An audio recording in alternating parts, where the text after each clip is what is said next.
তাআলা রাব্বুল আলামিন কি জানায় দিচ্ছেন, দুনিয়ার মানুষকে আল্লাহ স্পষ্ট একটা মেসেজ দিয়েছেন। আল্লাহ বলেন ওয়া ইযা কিলা লাহুম তাআলাউ, ভালো করে খেয়াল করেন, তাকান। আল্লাহ বলতেছেন ওয়া ইযা কিলা লাহুম তাআলাউ, আর যখন আপনি তাদেরকে বলবেন, কিলা বলবেন, লাহুম তাদেরকে, তাআলাউ ইলা মা আনসালাল্লাহ, আসো আল্লাহর আইনের দিকে আসো। আল্লাহ পাক তার নবীকে ইশারা করে বললেন, হে নবী, আপনি যখন মানুষকে বলবেন আসো আল্লাহর আইনের দিকে আসো, আল্লাহর বিধানের দিকে আসো, ওয়াইলার রাসূল, রাসূলের পথের দিকে আসো, যখন এই কথা আপনি বলতে থাকবেন, রাআইতাল মুনাফিকিনা ইয়াসুদ্দুনা আনকা সুদুদা, রাআইতা শব্দের কোনো দেখা। আল্লাহ পাক তার রাসূলকে জানায় দিয়েছেন, হে নবী আপনি দেখবেন, রাআইতাল মুনাফিকিনা ইয়াসুদ্দুনা আনকা সুদুদা, আপনি যখন মানুষকে আল্লাহর দ্বীন কায়েম করার কথা বলতে চাইবেন, আল্লাহর আইনের কথা যখন বলতে যাবেন, কোরআনের কথা যখন বলতে চাইবেন, নবী হে আপনার পথের কথা যখন বলতে যাবেন, তখন আপনি লক্ষ্য করে দেখবেন মুনাফিক যারা, এরা আস্তে করে আপনার দল থেকে সটকে পড়ে যাবে।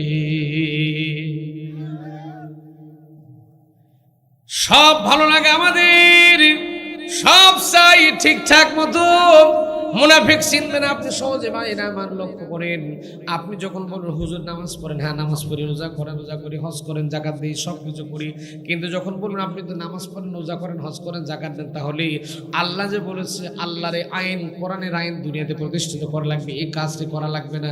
বলে হুজুর আল্লাহর আইনের কথা যখনই বলতে যাবেন, বলে হুজুর এটা রাজনীতি। কি নীতি বলতে হুজুর, এটা তো রাজনীতি, ওগুলা দরকার না, ওগুলা তো আমাদের ধর্মের সাথে যায় না। আচ্ছা বলেন তো দেখি, এই সূরা নিসা যখন মদিনা অবতীর্ণ হলো, আল্লাহর নবী তখন কি ছিলেন? কি ছিলেন? আচ্ছা রাজনীতি হুজুরেরা করতে পারবে না নাকি? অনেকেই বলে আমাদেরকে আগে স্লিপ ধরাই দিত, জালেমের সময় শেখ হাসিনার আমলে কি করতে জানে, এখন আর নাই। 5 আগস্টের পর সব চলে গেছে, দিল্লিতে চলে গেছে। আগে আমাদের স্লিপ ধরাই দিত, মনসুরের আগে বলতো হুজুর এখানে আমাদের ওই দলের লোক বেশি আছে, হুজুর এখানে যেন রাজনীতি ফাজনীতি ওয়াজ করেন না, এরকম স্লিপ আমাদের হাতের মধ্যে ধরাই দিত। আমার ভাইরা আচ্ছা বলেন তো, ইউসুফ আলাইহিস সালাম একটা মিশর নামক দেশের অর্থমন্ত্রী ছিলেন, এটা আপনারা জানেন? কথা কন না কে? ইউসুফ আলাইহিস সালাম অর্থমন্ত্রী ছিলেন, জানেন? তাহলে রাজনীতি তিনি করেছিলেন? সুলাইমান নবীর নাম শুনেছেন? তিনি গোটা দেশের বাদশাহী পরিচালনা করেছেন, রাজত্ব পরিচালনা করেছিলেন, রাষ্ট্রনায়ক ছিলেন। আল্লাহর নবী মুহাম্মদ রাসূলুল্লাহ সাল্লাল্লাহু আলাইহি সাল্লাম রাষ্ট্রপতি ছিলেন। তাহলে আল্লাহ আমার নবী কি রাজনীতি করেননি? আমার প্রিয় ভাইরা, তাহলে কোরআনের রাজনীতি যদি আপনি না করেন, কখনো রাজনীতি না করলে রাষ্ট্রনায়ক হওয়া আদৌ সম্ভব? আমার ওয়াজ কি কিছু বোঝা যাচ্ছে? তাহলে এখানে আল্লাহ পাক বলছেন, হে নবী আপনি যখন দেখবেন, আপনি যখন বলবেন আসো কোরআনের আইনের দিকে আসো, কোরআনের আইন প্রতিষ্ঠা করা লাগবে, তখন আপনি দেখবেন মুনাফিক যারা, এরা আস্তে করে আপনার লাইন থেকে কেটে চলে যাবে। আমার ভাইরা, এখন আপনার জীবনের সাথে একটু মিলান তো দেখি ভাই, লক্ষ্য করে দেখেন তো ভাই, কান খাড়া করে একটু ওয়াজটা শুনে যাওয়া লাগবে, একটু গভীর মনোযোগ দেওয়া লাগবে। আমার ভাইরা, যখন বলবেন আসো নামাজ পড়ি, ঠিক আছে, রোজা করি, ঠিক আছে, হজ করে, ঠিক আছে, যাকাত দিই, ঠিক আছে, যখন বলবেন আসো আল্লাহর আইন প্রতিষ্ঠা করার জন্য একটু কাজ করি, তখন দেখবেন আমাদের মতো টাটকা হুজুর আস্তে করে সটকে চলে যায়। বুঝা গেল তাদের মধ্যে মুনাফিকের রোগ ঢুকে গেছে। ভাইরা আমার, আল্লাহ বলেন এই মুনাফিক যারা হবে এদেরকে আমি আল্লাহ জাহান্নামের ভিতরে দেব। মুনাফিকেরা সব সময় আল্লাহকে ধোঁকা দিয়ে বোকা বানাতে চায়, কিন্তু জানে না ওরা নিজেরা নিজেদের ধোঁকার মধ্যে পড়ে যায়, নিজেরা বুঝতে পারেন। আল্লাহ রাব্বুল আলামিন বলছেন, ইউখাদিউনাল্লাহা ওয়াল্লাযীনা আমানু ওয়া মা ইয়াখদাউনা ইল্লা আনফুসাহুম ওয়া মা ইয়াশউরুন।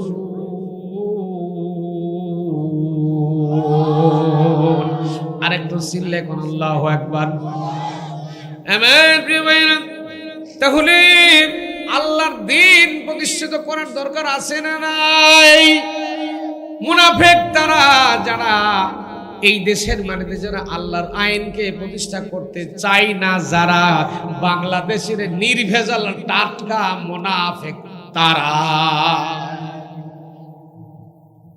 এই ওয়াজ কিছু বোঝা যায়? যুবকেরা, আল্লাহর আইনকে প্রতিষ্ঠা করতে চাইবে না যারা নির্ভেজাল টাটকা মুনাফিক তারা।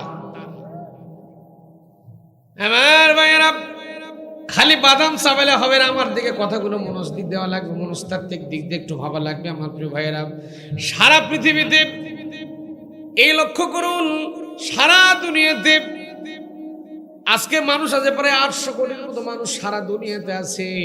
এর ভেতর থেকে 500-550 কোটি মাইনাস করে দেন, এগুলি ইহুদি, খ্রিস্টান, হিন্দু, বৌদ্ধ বিভিন্ন ধর্মের মানুষ বসবাস করতেছে। এখন মাত্র 250 থেকে 300 কোটি লোক হলো মুসলমান। আমার আলোচনা আজকে 250 থেকে 300 কোটির মধ্যে সীমাবদ্ধ আমার ভাইয়েরা। বাদ বাকি 550 কোটি একদম ডাইরেক্ট জাহান্নামে যাবে, মরলেই জাহান্নাম। কোন জায়গায়? মরলেই জাহান্নাম। অন্য দেশের কথা নাও বাদই দিলাম, বাংলাদেশে 92% মুসলমানের দেশ বাংলাদেশ, মানে মুসলমানের হারটাই বেশি। ভাইরা আমার, হিন্দুর মধ্যে মুনাফিক পাওয়া যায় না, খ্রিস্টানের মধ্যে মুনাফিক পাওয়া যাবে না, জৈন খ্রিস্টান, হিন্দু, বৌদ্ধ, খ্রিস্টান, জৈনদের মধ্যে মুনাফিক পাওয়া যায় না।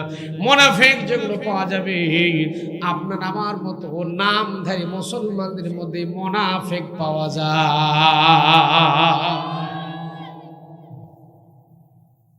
প্রিয় ভাইয়েরা, কেননা হিন্দু, বৌদ্ধ, খ্রিস্টান ওরা কাফের।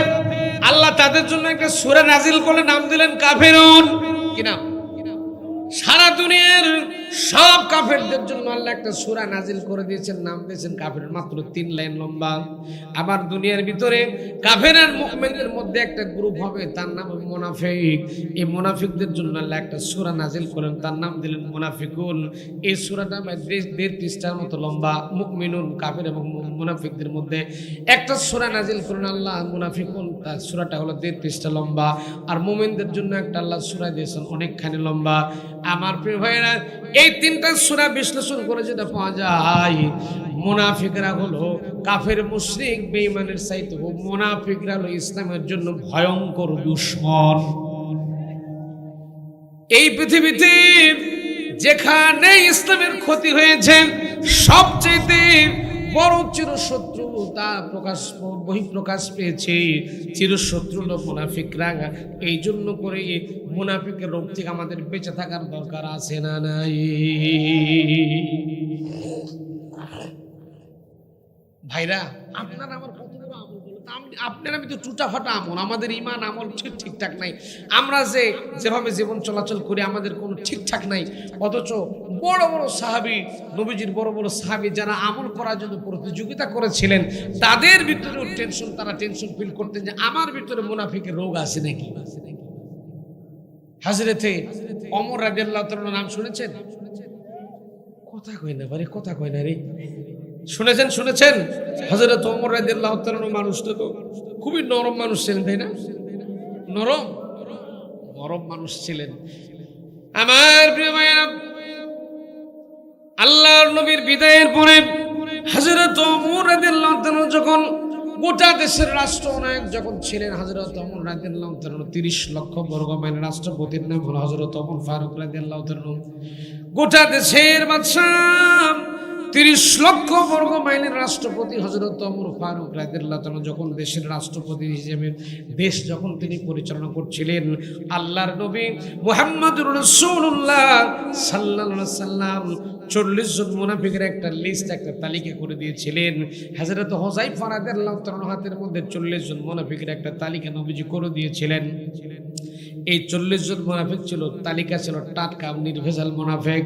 আমার প্রিয় ভাইয়েরা, হযরত ওমর রাদিয়াল্লাহু তাআলা আল্লাহর নবীর বিদায়ের পরে হযরত হুযায়ফা রাদিয়াল্লাহু তাআলার কাছে গেলেন, ডাক দিয়ে বললেন, ভাই হুযায়ফাতুল ইয়ামিন, ভাই হুযায়ফা রে, তোমার কাছে নবীজি 40 জন মুনাফিকের একটা তালিকা দিয়েছিল, তোমার এই তালিকাটা ভালো করে খোঁজ করে দেখো তো দেখি ওই তালিকার মধ্যে আমি ওমরের নামটা আছে নাকি। চিন্তা করে দেখেন যে হযরত ওমর রাদিয়াল্লাহু তাআলা আমল করার জন্য প্রতিযোগিতা করতেন। আল্লাহু আকবার।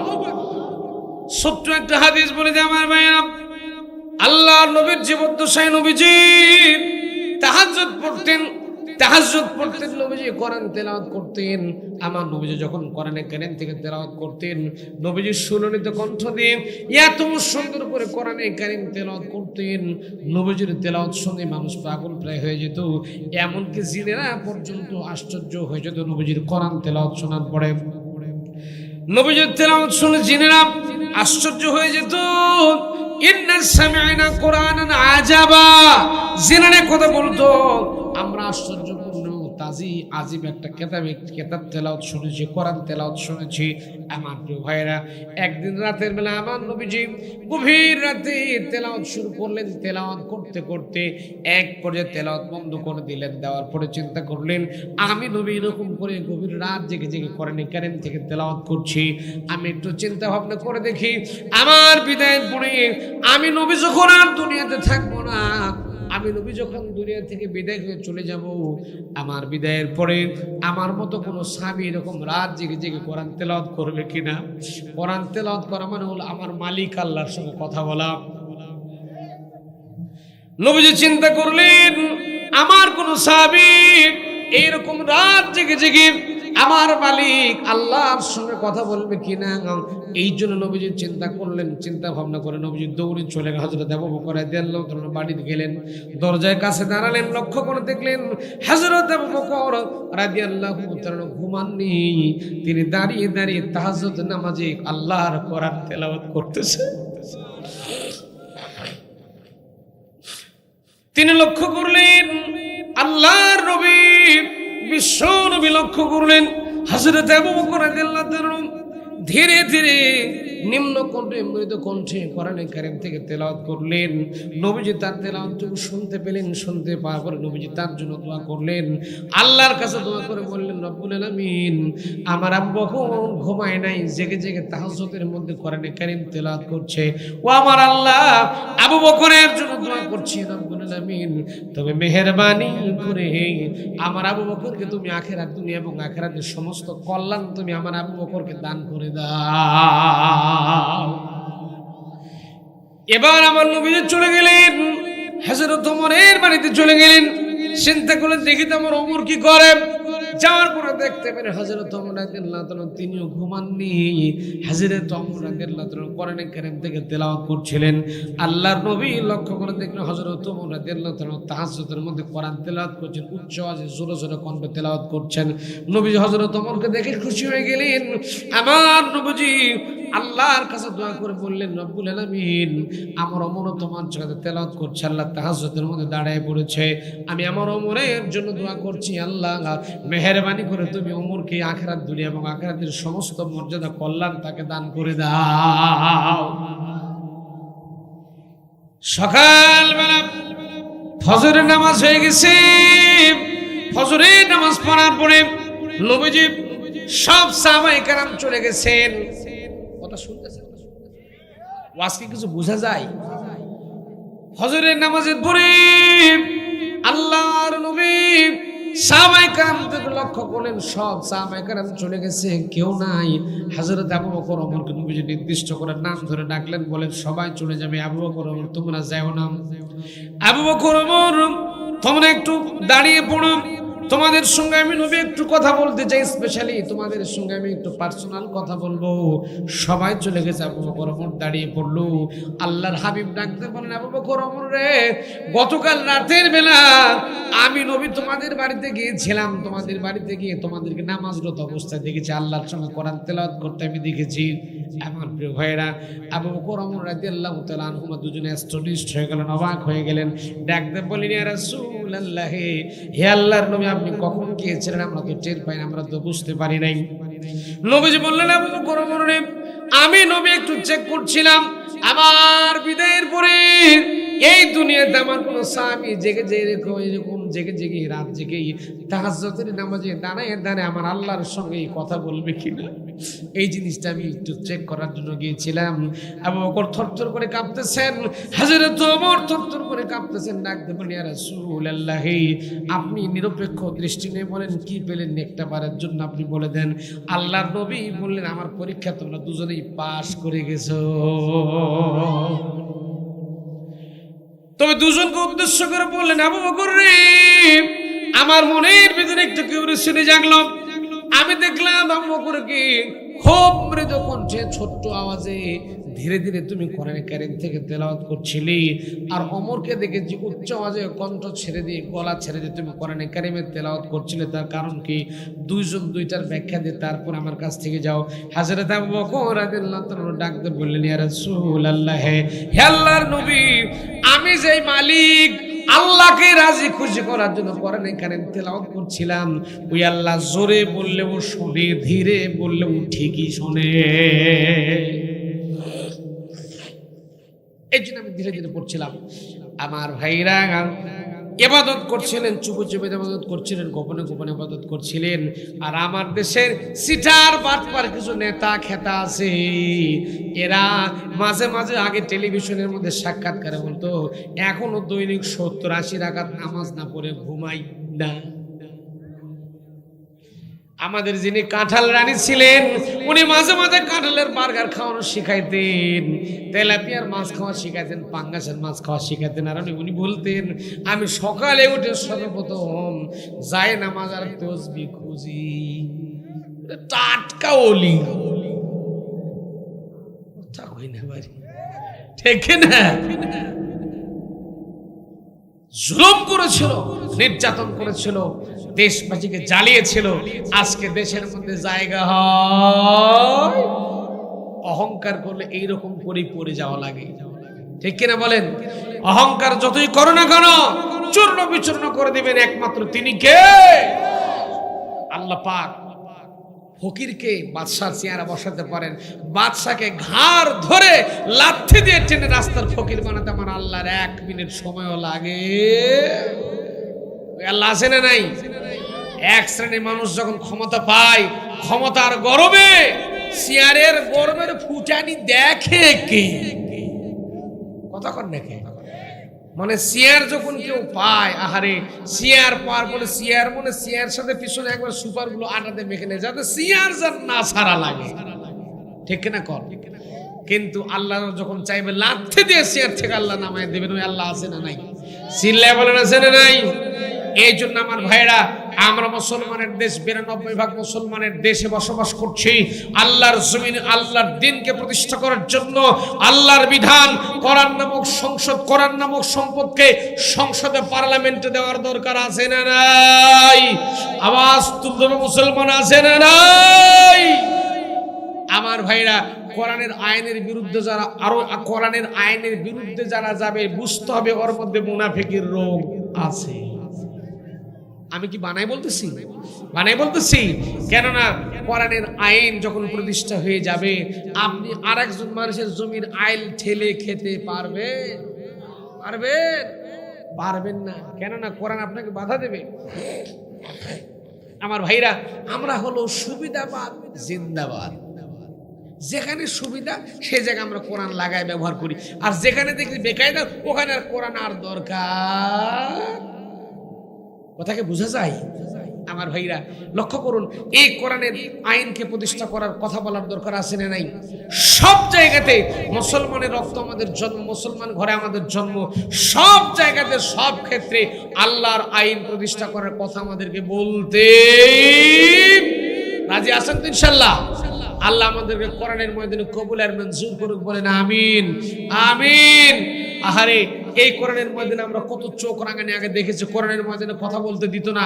এমন কিছু লোক ছিল কোরআনের কথা বলে তাদের মধ্যে লেগে যেত, জোরে কোন ঠিক কিনা? সেই সমস্ত লোকগুলো এখন আর নাই।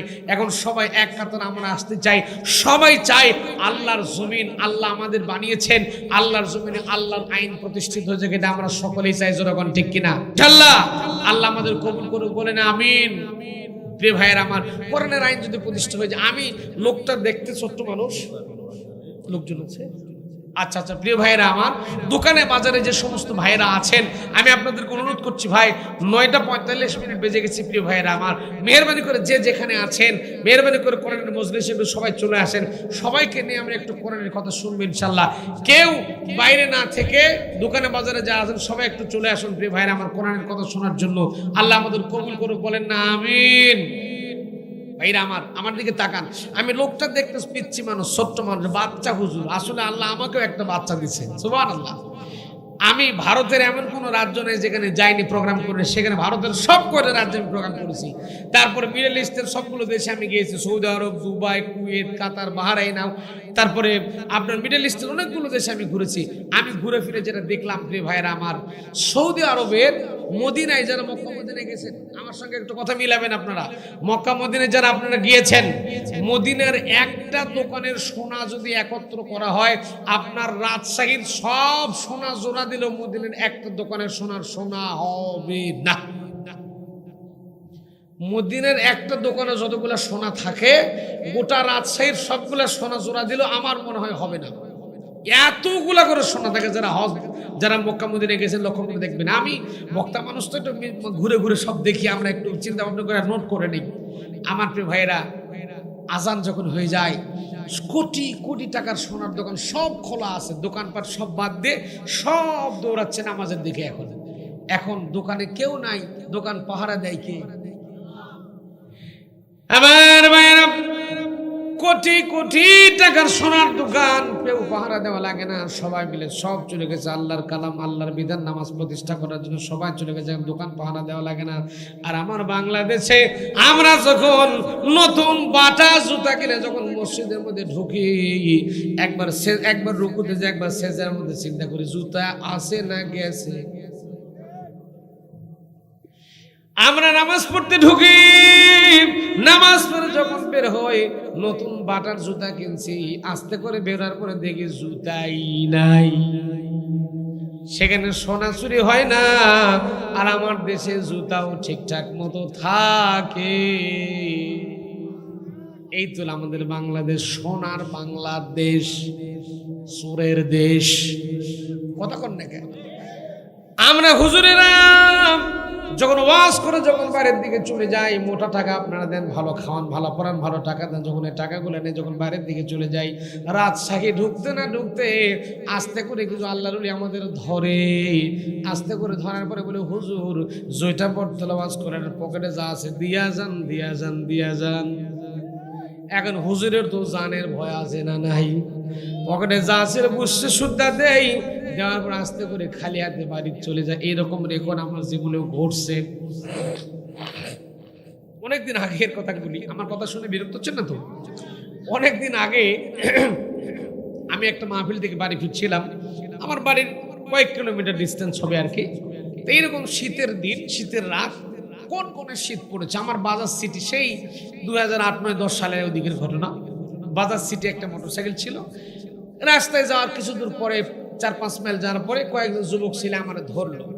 কি সুন্দর সুন্দর ওদের কাছে চাকু টাকু থাকে, আমার ধরলো, ধরে আমার দাঁড় করায়। আমি বললাম রাত হয়ে গেছে, আমার তো দোয়া টোয়া হয়তো করে নেব। আমি চিন্তা করলাম, এই তোর আমার ধরলে কেন? বলে হুজুর দোয়া টোয়া বাদ, একটু দাঁড়ান, পকেটে যা আছে দিয়ে যান। আমি চিন্তা করলাম জান বাঁচানা, যা আছে সব নেই, মোবাইল টোবাইল যা ছিল বুঝতে সুদ্ধা দিয়ে দিছি। এবার দেখতেছি কয়েকজন লারা তুলতেছে। লারা কি করেন? এই ধান কাটার পরে কি করেন আপনারা ভাই? লারাই কন্ত নাকি? আমরাও বলি লারা। তো লারা তুলতেছে, লারা তোলার পর আমাকে দুইজন শীত করে শোয়াই দিয়েছে, শোয়াই দে আর 2-3 জন এসে লারাগুলো আমার উপর তুলে দিতেছে। বলে এই তোরা কি আমাকে যা তো নিছিস, হুন্ডা নিছিস, মোবাইল নিছিস, টাকা পয়সা যা ছিল সব তো নিস, আমার তো কিচ্ছু নাই, আমারে কি তোরা মেরে টেরে ফেলবি নাকি? না হুজুর, আপনি হুজুর মানুষ, আপনাকে মারতে পারি? এই যে আপনি প্রতিদিন বক্তৃতা করেন, আপনার গায়ে যেন শিশির না পড়ে এই জন্য গা ঢেকে দিতেছি। কি আমার বন্ধু রে, চিন্তা করে দেখেন তো, আমার দেশে ঠিকঠাক মতো কেউ নিরাপদে আমরা চলতে পারি? নিরাপদে চলতে গেলে আল্লাহর কোরআনের আইন, আল্লাহর কোরআনের বিধান প্রতিষ্ঠা করার দরকার আছে না নাই? আস্তে কোন কাছে না নাই? সম্মানিত ভাইরা আমার, আমি মিডল ইস্টের দেশগুলো ঘুরে ঘুরে দেখলাম যেটা আমরা বাংলাদেশে, রাজশাহী থেকে একটা ছেলেকে আপনি মেয়েকে ছেড়ে দেন, ক্লাস 8-9 পরে একটা বাচ্চা মেয়েকে আপনি ছেড়ে দেবেন, রাজশাহী থেকে বাড়িতে আসতে পারবে কিনা? রাত 8-9-10টার দিকে আপনার মেয়েকে আপনি রাজশাহীতে বলবেন না এখন বাড়ি আসো বাপ মা, কিন্তু আসতে পারবে কিনা? বাচ্চাটা, মেয়ে বাচ্চাটা ক্লাস 8-9 পরে, তার মানে ছোট্ট বাচ্চা মানুষ, ওই বাচ্চাটা ঘরে আসতে পারবে কিনা? বাপ মায়ের মনের মধ্যে কিন্তু টেনশন কাজ করে। আর মিডল ইস্টে গেলাম, রাত 2টা 3টা 4টা নাই, সারা রাত 24 আওয়ার 24 ঘন্টা ছেলে চলতেছে, মেয়ে চলতেছে, কেউ কারো কথা বলতে পারবে না, কেউ কাউকে কোনো অত্যাচার করতে পারবে না, কিছু করতে পারবে না।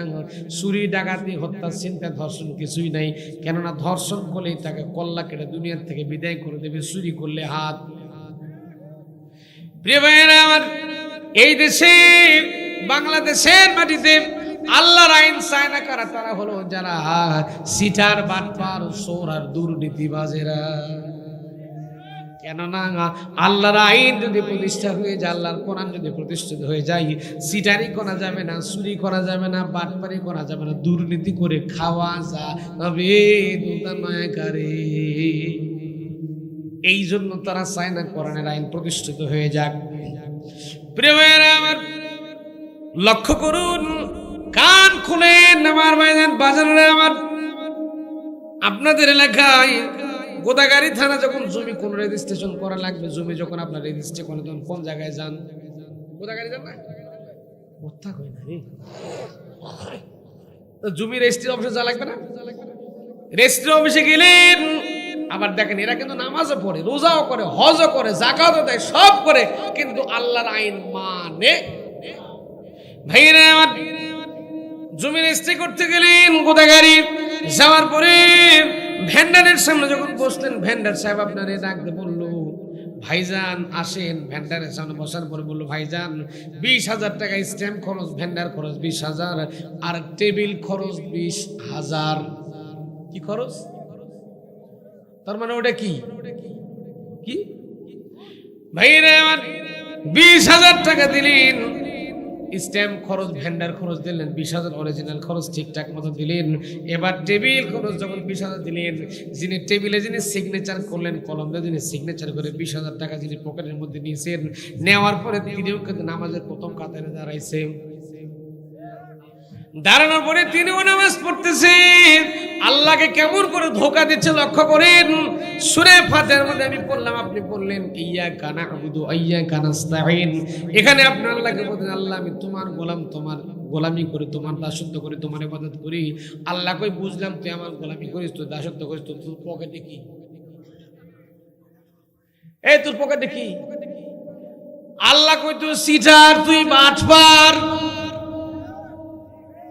ঠিক কিনা বলেন বলেন বলেন ভাইরা আমার। কেননা আল্লাহকে ধোঁকা দিয়ে বোকা বানাতে চাই। এইদিকে নামাজ পড়তেছে, রোজা করতেছে, হজ করতে যাই, আবার আল্লাহকে ধোঁকা দিয়ে সিটারি করে হজের মধ্যে যাই। এরকম হাজি নামক বাজি সমাজে আছে না নাই? আমার সাথে একজন হজে গেছে, শোনেন বাস্তব কথা, আজকে বাস্তব ওয়াজ শুনে যান। 40 বিঘা জমির মালিক, 2টা ছেলে 2টা মেয়ে। শুনতেছেন? 40 বিঘা জমির মালিক, 2টা ছেলে 2টা মেয়ে।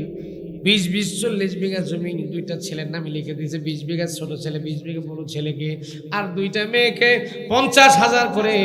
একটা মেয়ের হাতে 50,000 দিয়েছে, মা হজে যাবো, এই যে 50,000 টাকা তুলে দিলাম, তুই আমার মাফ করে দিস। আর একটা মেয়েকে 50,000 টাকা দিয়ে বলছে, মা হজে যাবো, আমার মাফ করে দিস। এই সিটার গেছে হজ করতে, জমি জায়গা যা ছিল সব বুঝতে শুনতে বেটার নামে লিখে দিছে, মেয়েদেরকে জন্মের মতো ফাঁকি দিছে। এখন এই হাজি গেছে হজ করতে, এখন কাবা শরীফের কালো গিলাপ ধরে কাঁদতেছে, হাউমাউ করে কাঁদতেছে, বলছে আল্লাহ জীবনে অনেক গুনাহ করেছে, আল্লাহ গুনাহগুলা মাফ করে দাও, জীবনে আর গুনাহ টুনা করবো না, সব কিছু মাফ করে দাও। আল্লাহ কয়, জিবরাইল রে, এর চেহারাটা একটা ভালো করে একটু দেখে রাখ, মরতে দেরি হবে, এর বাটাম ফাটাতে যেন দেরি না হয়। সারা জীবন দুর্নীতি করবেন, ফাঁকি দিবেন, সব কিছু করে আবার হজ করতে যাবেন, আপনি গুনাহ মাফ নাকি? সিটারি বাটপারি সব বাংলাদেশে করবেন, করার পরে গিয়ে সব মাফ, মানে আপনি এখন ধোয়া তুলসী পাতা। কথা কয় না রে, কথা কয় না রে। হ্যাঁ আমার প্রিয় ভাইরা, লক্ষ্য করা লাগবে, এই বিষয়গুলো দেখা লাগবে। এরকম সমাজে মানুষ আছে না নাই? আছে না নাই?